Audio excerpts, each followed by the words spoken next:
I'm not here to fight. And it's difficult for me when people call what I do a fight, because I'm Ahava, Emunah, love, faith. I'm not a warrior, and I'm not a fighter. I am a liver and a lover.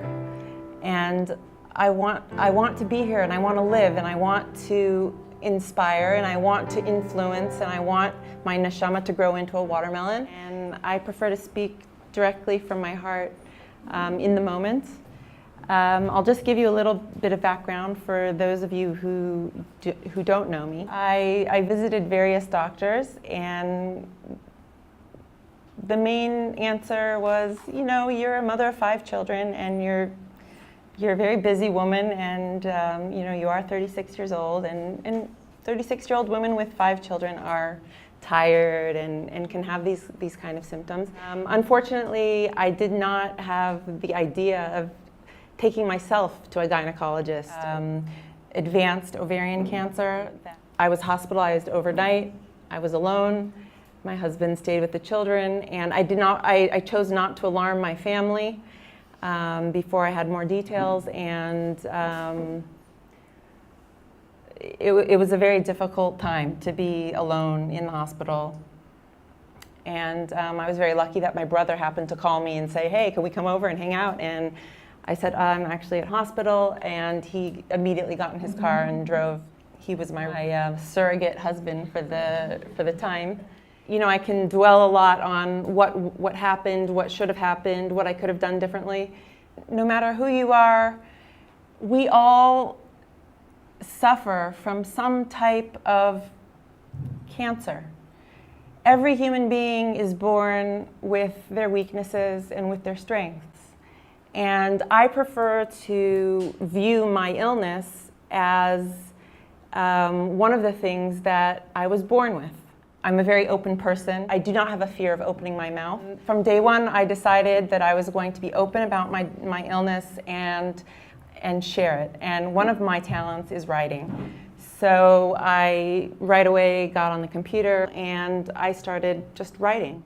After I was diagnosed with having advanced ovarian cancer at a very young age. Ovarian cancer is actually a cancer that is more common in postmenopausal women who are in their 50s and 60s. So when women come in and are diagnosed with advanced ovarian cancer in their 30s, the first test that doctors want to perform is a genetic test, and I'm very, very open about it. I am a carrier of the mutation of the BRCA1 mutation, BRCA, which stands for the BR being breast and the CA being cancer. Ovarian cancer is not often diagnosed early. The original idea was that I had stage 3, B, or C. They felt that in the surgery that they had removed all of the cancer and that my chemotherapy would be a mop-up job. Unfortunately, that's not the case with me, and after finishing chemotherapy, I recurred. We started seeing evidence of a recurrence about 7 months after I completed chemotherapy. And the recurrence was inside of my liver, and there was an infiltrated lymph node next to my heart, which is stage 4. I went on to require another session of chemotherapy. I currently have active cancer and tumors that are growing. How can I help the community? How can I help my friends and my neighbors and strangers? And how can you take something away from this evening and feel more confident? I have to say that on my journey with cancer, which has now been diagnosed as stage 4 metastatic persistent ovarian cancer. Right now, as you see, I appear to be a healthy and strong woman. One of the first things that people say to me when they see me, whether they're friends or strangers, is, "You look great." I'm a healthy person, but I happen to also have cancer. I feel sometimes that I do need to defend myself and say, thank you. I do take it as a compliment that you think I look great. but however, I have stage 4 persistent incurable disease. When I had my first recurrence, Rav Arosh told me that I needed to take on a new name, and that the name would come to me and I would know what that name is, and I was a little bit shocked and thought, how's that going to work exactly? I was sitting in a shiur with the Rabbanit Emunah Witt, and suddenly felt I want my name to be Ahava Emunah. Why would I choose that name? At that time, I felt that my life was very much in danger. I was told by the doctors that there was a very good chance that the chemotherapy would not allow me to have another remission. And I was preparing myself for the next stage, which, of not being above ground. One of the things I'd like to leave here is that whether we're willing to accept it or not, we are all dying from the moment we're born. There's a very, very large picture out there. Even if we're here ad 120 for 120 years, that is such a tiny, tiny drop of the larger picture. And I've come to accept that, first of all, none of us knows how long we're going to be here. And there are people who die suddenly in car accidents. There are many different ways that people can die suddenly. And I feel that I've been blessed with miracles. And that has led me to feel God's love. I feel that that cancer for me is not a curse. I'm not angry at God. When I do feel sad, my sadness is not because I may die young. My sadness is because I may leave 5 orphans and a mourning husband and friends and family who love and care about me behind. Who's to say that Earth is so hot, is so awesome?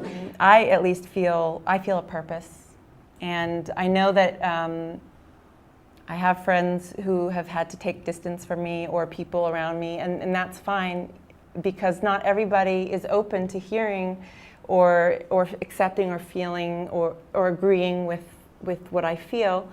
But what I feel is that, at least for myself, that my purpose, that I have a purpose here on earth, and that my purpose is to enrich my neshama, to make my neshama large. We might be born with a raisin, and with every action that we do, and every bit of chesed, and what we share on life, and that love that we share, or the chesed that we share, each person has their ability. Each person here has a purpose, and not every person sitting out here has the purpose of necessarily being inside of my inner circle or in the inner circle of somebody with a life-threatening illness. And that doesn't mean that you're not worthy of many wonderful things. And I think each and every person can contribute to their community in their own way, from people in my community and in my family, whether it be from up close or afar. What I feel when people say things that could be construed as insulting, and it happens, I think it comes from a place of love. That when somebody approaches me or asks me how I'm feeling, and I don't necessarily feel like going into detail about how I'm feeling at that moment, I see that they are coming from a place of love. I want to make my neshama juicy, and I don't want to die with a prune, and I don't want to die with a raisin. When it's my time to leave this earth, I want to die with a ginormous watermelon.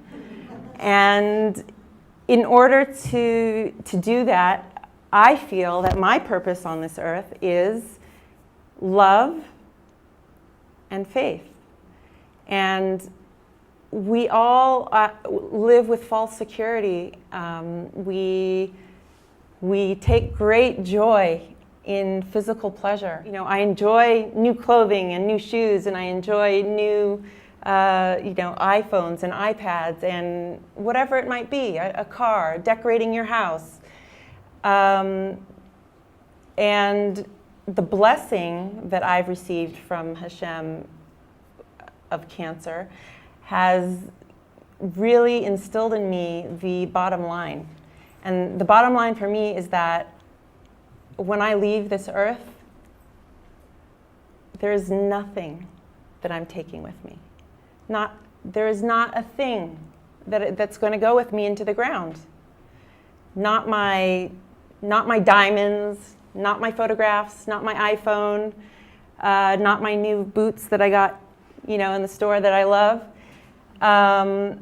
However, I am going to leave something behind. I have a choice of what I leave behind. And when I think of the fruit and the watermelon that I hope to grow my neshama, make it large, I hope to leave behind an Ahava Emunah, that when people think of me, whether it be for a week or a year or for much longer, due to the writing that I leave behind or the connections that I make with people. And so when I speak to you about how to interact, you're not going to see a sarcastic reaction from me if you say the wrong thing. And you're not going to necessarily know that you hurt my feelings, because I'm not going to tell you. And I'm not going to share it with you. And every human being has their layers, and they have their circles. And there have been articles that have been written about this. I think it's very important to respect those layers. I'm very lucky to have both of my parents, my husband, who is my absolute rock. In respecting the circle, it means not every person that knows of a sick person it's not necessarily appropriate for you to visit that sick person. I think twice, 3 times, and 10 times whether or not my presence in that hospital room or in that person's home is going to bring something to them, because while visiting of the sick is a mitzvah, and it's a mitzvah that for you, it is not necessarily going to be helpful to that person. And I think it's very important to remember that. I, as Ahava Emunah Lang, am a very open person and very willing to share information with people. I share with my inner circle and the outer circle, including strangers. I personally don't have a problem with sharing information. I take that also as a gift. This illness has given me a voice. It's given me a certain level of, people are willing to listen to me because I have cancer. People are inspired by my words because I have cancer. I might be writing inspiring things. I might be sharing things that are inspirational. I'm just a vessel. And the fact that I was born with this impending cancer, Hashem gave me a gift of being that vessel. And while many people will disagree that everything happens for a reason, I believe that there is not a single thing that happens without a reason. When things go wrong for me, or when I'm feeling depressed or sad, which does happen, I smile a lot in public. You will almost never see me cry, because that is not something that I'm necessarily willing to share with the public and with the outer rings of my onion. My inner circle is there for me when I need to cry. And I can cry to my husband, I can cry with my parents, I can cry with my brothers, and with very few particular close friends. And I think it's very important to respect those circles.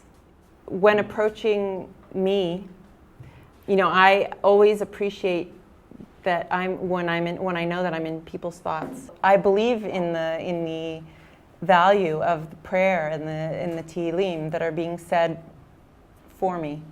And those things are being done from afar. Those things are not being done in my home, and those people are not necessarily coming into my space. And I'm very, very thankful and grateful for the respect and the understanding of that need for physical privacy sometimes. I have maybe one example that I can share with you of something that recently had actually hurt me. That was coming from somebody who was very well-meaning and from somebody who I know cares about me and loves me, but we have instant connection. We don't need to see each other face to face to send articles via Facebook or text messages or emails. And unfortunately, I recently received a link to an article entitled, "Not Everything Happens for a Reason." Out of respect for other people's feelings, I can say that's okay. Not everybody can flow with cancer as a journey, as I do. Cancer is part of my journey.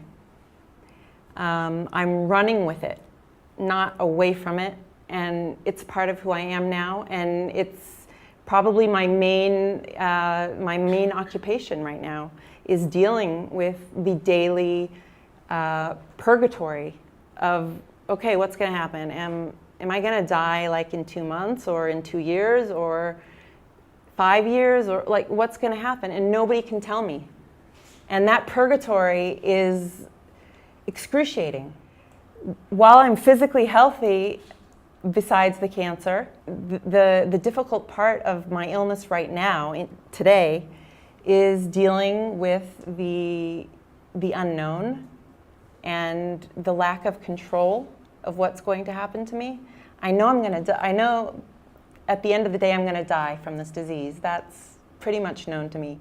Even though we get miracles every single day, and I believe that God loves me and is giving me many miracles, the fact that I'm standing here more than 3 years after such a diagnosis, an absolute fact that Hashem is intervening in my situation, and I'm here, and I'm alive. And when their time comes to pass on into the next world, they haven't lost a fight. But I don't want to be viewed as a warrior, and I don't want to be viewed as a soldier. I don't connect with that, and there are those that do, and that helps them, and I respect that. In my case, it doesn't speak to me. And when I received the article that said, "Not everything happens for a reason," I thought, okay, a good friend sent this to me. I'm going to open up the link and I'm going to see. Maybe this article, sometimes there are, headlines that are meant to draw your attention. Not everything happens for a reason. What do you mean not everything happens for a reason? Let me see what this person has to say. And I got to the second paragraph and I had to stop reading it because it was just for me, it was too painful to accept that there could be a possibility that there's not a reason. Like, what? I just got cancer? I don't believe that to be a possibility. And I prefer to view my journey, and I call it a journey. I prefer to see the positive in it. As a complete control freak, I had to give up a lot. I've had to make a lot of sacrifices. I consider them sacrifices in accepting help from others. When I was in chemotherapy, meals were provided to me like manna from heaven, and that is completely due to the unbelievably kind community that I live in. Perfect strangers have provided things for me and my family, and it's been difficult for me to accept kindness, and there is guilt that comes with that, and I think it's important to be aware of that, not necessarily to change how you interact with that person, but to be aware that people who have life-threatening illnesses suffer from not only the physical illness, but from the emotional illness that comes with it, that could go to levels that are pathological, that would be abnormal for a person, for anybody else. But people who have cancer and are living in the purgatory somewhere between life and death on a daily basis suffer terribly from anxiety and from fear, and have panic attacks and lose sleep at night and have need for drugs that only psychiatrists can provide. I'm not a mentally ill person, I'm not a depressive person, but I will tell you that I suffer terribly from anxiety and worry, and those are in my inner circle probably suffer worse than I do. And I think that we need to be aware of the suffering of the inner circle of those who have life-threatening illnesses, whether it be the husband or the wife, the children, the close friends. We need to be aware of their suffering as well.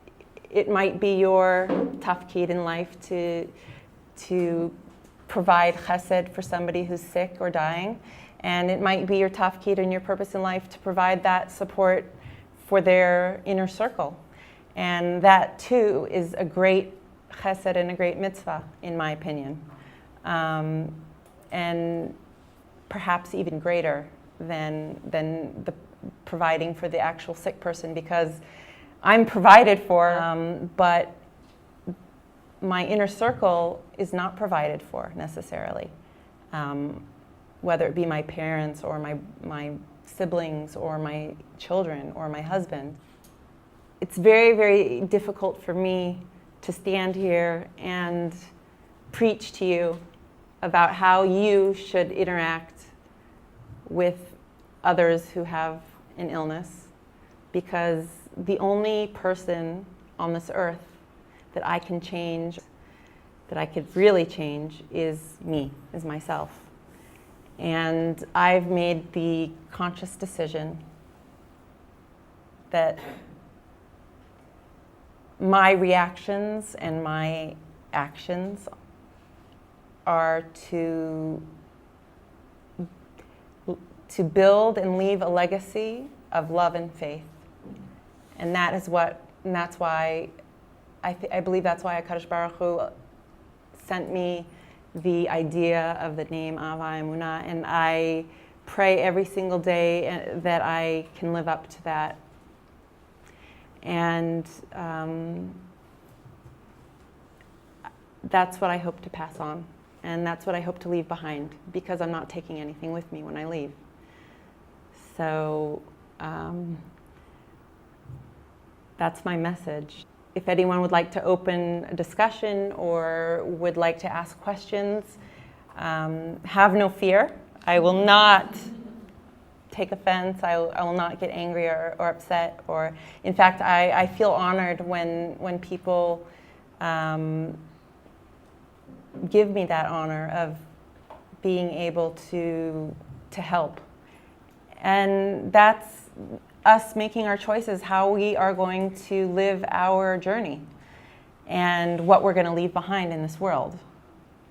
I'm sure there are many people sitting here who have the ability to be that person, for somebody who maybe doesn't have the strong inner circle that I have. Not everybody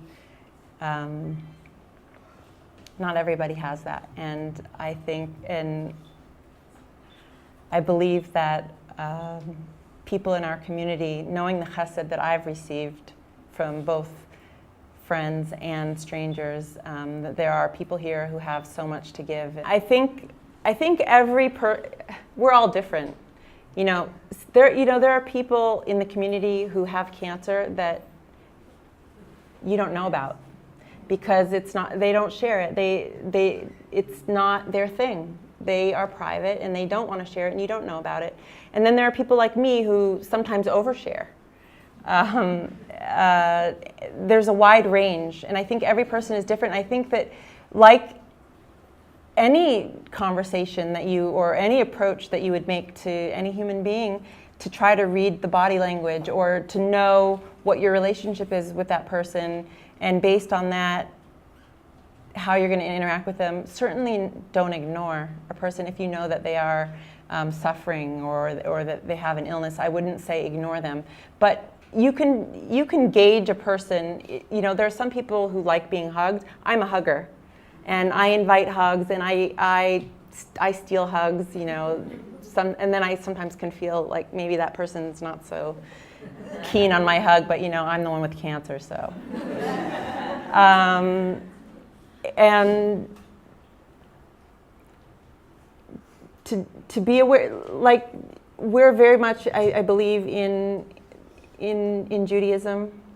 We're very much connected with how we treat a person, how we talk about a person. I think it's important to preserve the privacy of others. If somebody shares information with you, not to share it with somebody else. The basics. You can kind of gauge a level of comfort, and I'm a very open person. If somebody comes up to me and says, I want to visit you, or I receive a phone call, can I come and visit? I can say yes, or I can say no. If you know a person to be somebody who's more closed and maybe timid, or would be thinking more of your feelings than theirs, then obviously you're going to have to be more careful with what you say or what you ask for. But I would definitely say don't ignore somebody. That's a bad feeling. To be somebody who has an illness, and to see someone in the supermarket and just, whoa, I don't want to talk to them. Hi, I've been thinking about, it's good to see you. No one can really take offense to that. It's good to see you, I've been thinking of you. Your question actually brings up something that I would like to add. Something that is sometimes difficult for me. On one hand, people feeling that I'm approachable and that they can share with me, and there have been many cases within the community and outside of the community of people who, due to my openness about my illness, have come to me and shared that they are suffering from an illness that they're not willing to share with anyone else. Please keep this private and don't tell anybody. And that's been very meaningful to me when it comes from the actual person. But something that is difficult for me sometimes to listen to is when people come to me with questions. My third cousin's mother-in-law was just diagnosed with ovarian cancer, and she's 86 years old, and what would you recommend? What do you think? And I'm just like, seriously, like, I have cancer. Like, why? Like, it's true. People feel, and I love my dog very much. My dog is a member of my family. But if I meet somebody with, who has something that's similar to what a skin condition that my dog has, I'm not going to bring it up with them because it's a little bit insulting. And I think that we all need to be sensitive, no matter who we're dealing with. For me, it's cancer. For somebody else, it's something completely hidden that you don't even know about. Somebody might not say hello to you on the street, and you might think, gosh, what a jerk. That person didn't say hello to me. But then, open your heart a little bit and have the Ahava, and think, who knows what happened to your next door neighbor in the morning. Maybe something is going on in their life that you don't even know about. Give them the benefit of the doubt. And that's something that I'm working on and hoping to do as well. How are you is a very open question. In psychology, we learn that. Like when we want, let's say as a therapist, if you're a therapist and you want to bring someone out of their shell, you're gonna ask them open questions because you want them to provide you with more information. I think that there are many exercises that are done, like within like active listening. There's a whole thing with active listening, and so depending on who you're approaching and who you're asking, and definitely if it's a neighbor that you're not close with but that you do care about and you want to express that care, I think that you need to think more on of a closed. If it's going to be a question, let it be a closed question, or just a comment like, it's great to see you. I'm happy to see you. There's no judgment there at all. You cannot be insulted by somebody saying, I'm happy to see you. There's a positive way of doing it and a negative way of doing it.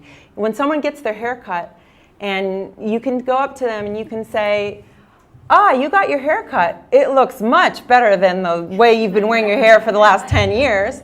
Or you could just say, wow, I really like the way you're wearing your hair now. And leave it at that.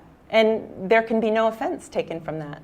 But I think a lot of times people unintentionally say too much.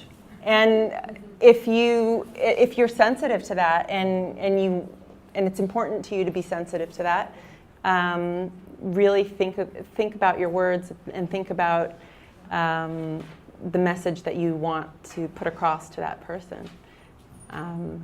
Even if you need to write it down and think about it, I think that that's very valid.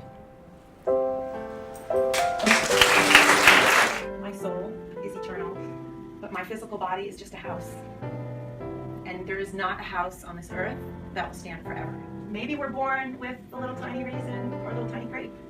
And it's our choice what we do with that, with each act of kindness that we do. Our soul grows and it develops. You make the fruit from a little raisin to a grape, to an apple, to a mango, to a melon, to a ginormous watermelon filled with juice. That's what I want to do. We're all on a journey.